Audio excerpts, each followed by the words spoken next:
Ketika video ini diterbitkan, kita sudah melepasi beberapa bulan selepas Amerika Syarikat melemparkan tuduhan bahawa China telah menghantar sebilangan belon pengintipan ke dalam wilayah negara berkenaan untuk mengintip pangkalan-pangkalan tentera strategik negara berkenaan.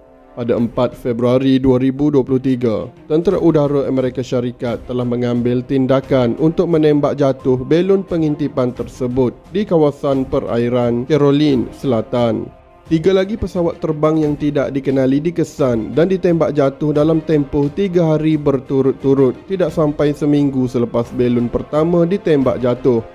Pada 17 Feb, Presiden Amerika Syarikat Joe Biden telah membuat kenyataan bahawa ketiga-tiga objek lain yang ditembak jatuh tidak mempunyai kaitan dengan insiden pertama dan berkemungkinan merupakan belon awam. Sebagai rekod, ketiga-tiga objek berkenaan ditembak jatuh ketika dikesan pada ketinggian sekitar 20,000 kaki sehingga 40,000 kaki dan boleh menjadi ancaman kepada penerbangan awam. Video ini diterbitkan dengan tujuan untuk melihat kejadian-kejadian lampau pengintipan aras tinggi beserta tindakan-tindakan yang diambil untuk menggagalkan percubaan pengintipan ini, sama ada yang menggunakan belon pengintipan maupun pesawat pengintip. Tamatnya Perang Dunia Kedua pada tahun 1945 menyaksikan kedua-dua Amerika Syarikat dan Union of Soviet Socialist Republic cuba mendapatkan dominasi sedunia. Tindakan kedua-dua bekas sekutu dalam pihak bersekutu menyaksikan pepecahan mereka berdasarkan garisan ideologi semasa Perang Dingin. Pada asalnya, Amerika Syarikat telah mencadangkan supaya kedua-dua negara dibenarkan untuk membuat pengintipan aras tinggi secara bebas, tetapi cadangan tersebut telah ditolak oleh USSR. Untuk meneruskan usaha mereka untuk melihat apa yang dibuat oleh USSR, Amerika Syarikat telah menghasilkan pesawat U-2 untuk penerbangan aras tinggi. Pesawat yang dicipta oleh Lockheed Martin itu mendapat gelaran Dragon Lady dan ia berupaya untuk terbang setinggi 80,000 kaki atau 24,000 meter di atas paras laut. Pesawat berkenaan dioperasikan oleh Agensi Perisikan Pusat dan disamarkan sebagai pesawat di bawah milikan NASA. Pada ketinggian 80,000 kaki, mereka beranggapan bahawa pesawat itu terbang terlalu tinggi untuk diterjah oleh pesawat tentera udara Soviet maupun oleh peluru berpandu anti-udara.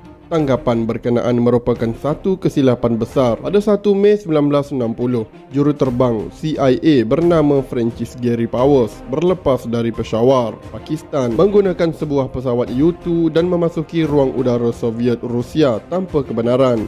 Tentera Udara Soviet menggerakkan pesawat Su-15 dan MiG-19 untuk menerjah pesawat U-2 berkenaan tetapi gagal. Kemudian mereka menembak beberapa peluru berpandu darat ke udara jenis S-75, kod NATO SA-2 Guideline dan berjaya merosakkan pesawat U-2 berkenaan. Malang bagi pihak Soviet, sebuah pesawat MiG-19 turut menjadi mangsa kepada peluru berpandu berkenaan dan mengorbankan juruterbang pesawat berkenaan. Apabila menyedari bahawa pesawat berkenaan telah hilang, NASA telah mengumumkan bahawa mereka telah kehilangan sebuah pesawat kaji cuaca di Rusia dan juruterbang mereka telah terkorban. Ini merupakan perangkap untuk memalukan Amerika Syarikat apabila mereka kemudiannya mengumumkan bahawa juruterbang Francis Gary Powers telah ditangkap setelah mereka menembak jatuh sebuah pesawat pengintipan Amerika Syarikat. Juruterbang Francis Gary Powers dibebaskan beberapa tahun selepas insiden ini dalam program pertukaran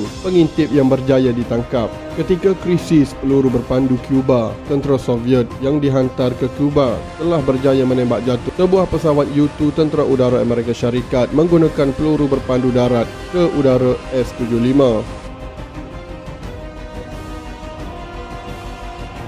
Tugas mempertahankan keselamatan ruang udara adalah tugas hakiki bagi mana-mana tentera udara. Oleh itu adalah hak bagi sesebuah negara untuk menjatuhkan mana-mana ancaman daripada negara asing. Tugas-tugas menghalang pencerobohan ini biasanya tamat tanpa diketahui ramai, tetapi ada kalanya berakhir dengan tragedi, sama ada kepada pasukan pertahanan maupun penceroboh. Pada 20 April 1978, sebuah pesawat Korean Airline KAL-902 berlepas dari Paris ke Seoul melalui Anchorage, Alaska. telah terbabas masuk ke dalam ruang udara Soviet Union kerana berlaku gangguan magnetik ke atas kompas di atas pesawat berkenaan. Sebuah pesawat Su-15 tentera udara Soviet telah berjaya menerjah pesawat berkenaan. Apa yang berlaku seterusnya adalah sama ada suatu salah faham ataupun hasil daripada tindakan cuba menutup kesilapan masing-masing. Pesawat Su-15 berkenaan telah melepaskan sebutir peluru berpandu jarak dekat dipercayai dari jenis R-60. Letupan daripada peluru berpandu tersebut memaksa pesawat KAL-902 untuk membuat pendaratan cemas dalam wilayah Rusia. 2 orang penumpang telah terkorban dalam kejadian berkenaan. Krisis penembakan jatuh belon yang disyaki sebagai belon pengintipan China cumalah satu daripada insiden pesawat pengintipan aras tinggi dalam sejarah dunia. Kedua-dua pihak sepatutnya sedar bahawa akan ada kesan timbal balas akibat tindakan masing-masing. Dan mereka juga tidak perlu berpura-pura terkejut sekiranya pihak yang diintip akan mengambil tindakan untuk menembak jatuh pesawat pengintipan mereka. Besar kemungkinan bahawa mereka sebenarnya menyedari bahawa mereka juga akan melakukan perkara yang sama sekiranya mereka berada dalam kedudukan yang sama. Oleh itu kita berharap bahawa keadaan akan kembali normal.